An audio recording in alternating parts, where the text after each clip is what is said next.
So for the black armor, which is basically everything at the moment because we haven't figured out what's going to be other colors yet, we sponged on some of this Vallejo Somber Grey.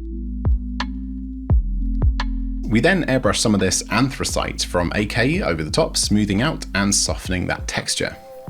We went back and forth on these steps a couple of times to get to the point where there are loads and loads of subtle layers of texturing going on, and then used black Templar contrast paint through the airbrush, but aiming at the lower half of all the panels to make them appear darker at the bottom than the top. Next step was to base coat all of these silvery metallic elements with the super dark Vallejo jet exhaust paint. Gorgeous! All the creases and crevices of the black parts got a coat with some very thin AK burnt umber paint to give it that dirty, grimy look, and it's difficult to shade black after all, so you need to take it somewhere else colour-wise. We then edge highlighted the black armour with progressively lighter greys, but it was only after Steve had practically finished this section on the shoulder turret that he realised that this wasn't going to be one of the parts that we said was going to be red, so yeah, typical. But yeah, the trick is just basically highlighting the top edges of stuff that sticks out, or the bottom lip areas of recesses inwards. Then you get this cool trick of the eye effect called trompe-l'œil that makes the details really pop.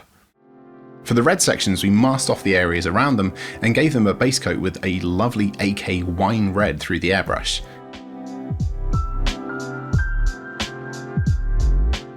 We then sponged on some white onto the top sections to create a brighter undercoat for the next steps, a more transparent but much more vibrant red.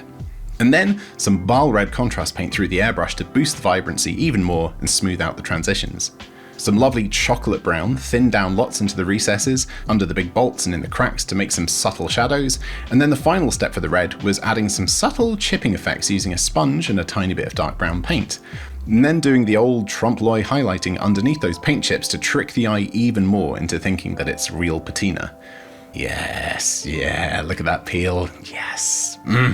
Time for some more complex designs. We went around a few of the areas adding checker transfers, very orky, and once they were dry we scraped some of them away to simulate wear and applied some thin glazes of browns over the top to make them look a bit more aged. We also masked off some areas and sliced up bits of masking tape and created our own bigger designs too, like checkers on the big boob armor plates and this awesome spiky razor blade toothy mouth design straight out of the codex. The bronze areas got a liberal coat of this rust wash and then highlighted with progressively lighter gold using a stippling technique to get that beaten, rough look. Some Garagax sewer around the rivets and bolts to help boost the contrast. I mean, it's simple, but it works.